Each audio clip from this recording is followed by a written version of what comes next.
Hi,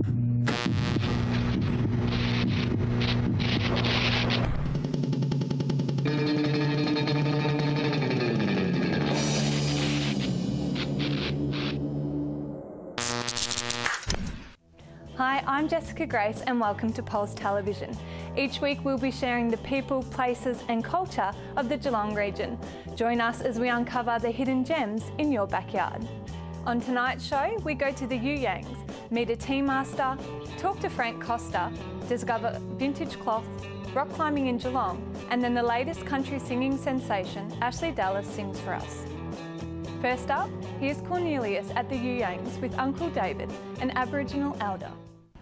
Hi, I'm Wimpie from Pulse TV, and we are in the You Yangs with a very special member of the Wathaurong community, Uncle David.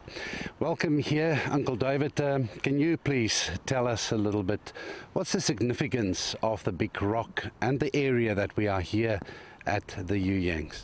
Well, first thing, Nyora Wareen, hello, how do you do? The significance of Wathaurong is, well, in this particular instance, you're sitting on Wathaurong country, which is hence You Yangs. The significance is because it has lots of bush tucker here.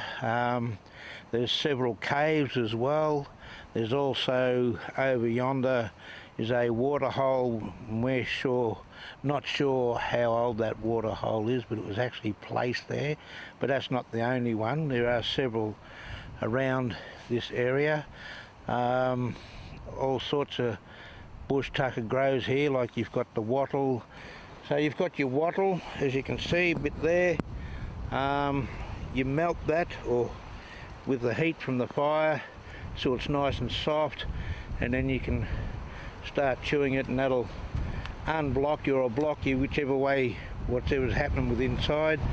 But again, you mix this with a bit of animal manure and it turns into like a fiberglass where you can actually join things together, and it's quite good to use. It's better than, I suppose, what you call fiberglass today, and it lasts a lot longer. I've actually seen 2,000-year-old wattle or gum still attached to spears that are, like I said, 2,000-year-old. The wood's turning to dust, but the resin and the sinew still as perfect as the first day it was put on. Now, Uncle David, something that's worrying me with all the changes culturally and etc., how do you still keep the youngsters, because you know everything is just changing in the world, to keep on going with the culture of the Aboriginal culture?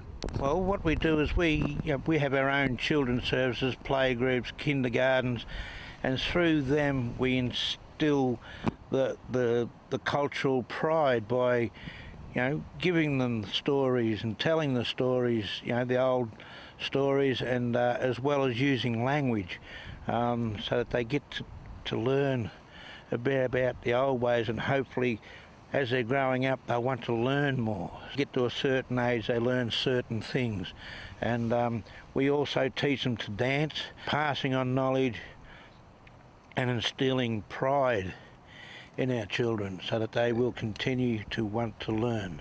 Yeah, we bring our kids out here, we bring our adults out here, even some of our old people who are, if they're capable of getting up that hill there, we bring them out here and we talk to them about the water holes and the Three Sisters, which is the hills of Anarchy, because that is a very important story to this area, to the Wathaurong people.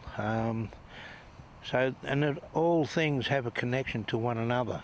Mm-hmm. So one can't go without the other, so to speak.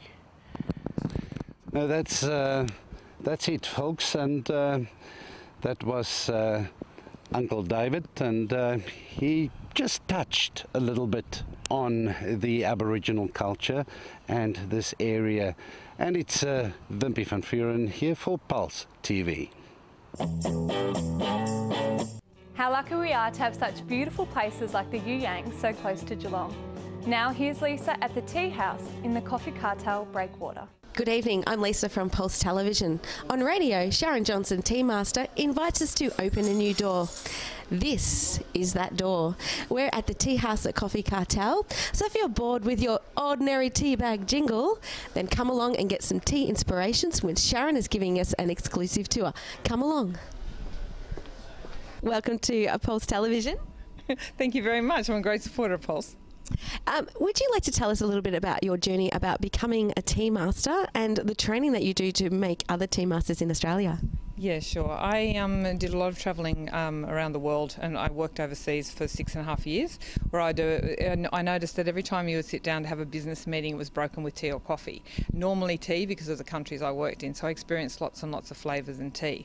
And when I came back, I decided that I had to start to share those experiences using my training background and searching for different teas from around the world to educate people. We set up Australian Tea Masters about 2.5 years ago, and so far we've certified 4 tea masters. We also have created an online tea training, the world's first online tea training course, which is available on our website, www.australianteamasters.com.au, and all founded here in Geelong. So Sharon, tell us where tea actually comes from. Tea actually comes from the Camellia sinensis plant, which is related to the Camellia japonica, which everyone I think will know. It's with the big flowers on it, and it's the same plant, and it's a variety sinensis. So all of the tea around the world comes from there, and then there's varietals. This we have here is a Camellia bud, which is the buds off the tea plant, and actually is creates a white tea as such. So if it doesn't come from the tea plant, it's not tea.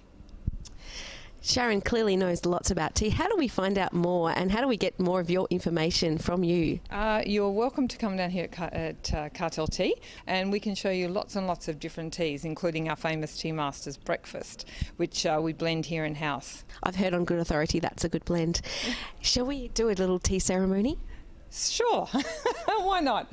This is a traditional gong fu cha Chinese ceremony, and this is an I Ching teapot, which is a memory teapot. And what we have here are smelling cups and then your serving cup. So what we would do is we would pour each person's smelling cup, and then they would take their bowl, tip it up, and then roll it in their hands and smell the aroma. And then they would then sniff and take their cup.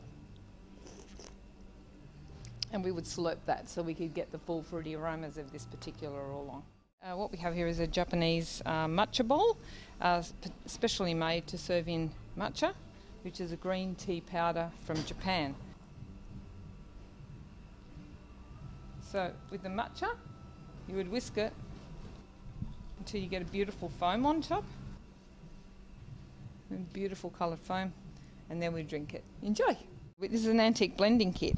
So what used to happen is the very wealthy would actually cart their teas around in these little containers, and this was their little, I don't know if I can get it out, but this was a little blending tube. Now this is all made of lead, but they would put their little teas in and they would blend them around, and then they would create their own blends. Thank you, Sharon. There's so much to learn about tea here at the Tea House, located at Coffee Cartel. Thank you very much for exploring with us today. It's my pleasure. Anybody who's welcome to come out here, and we can teach them a lot more about tea.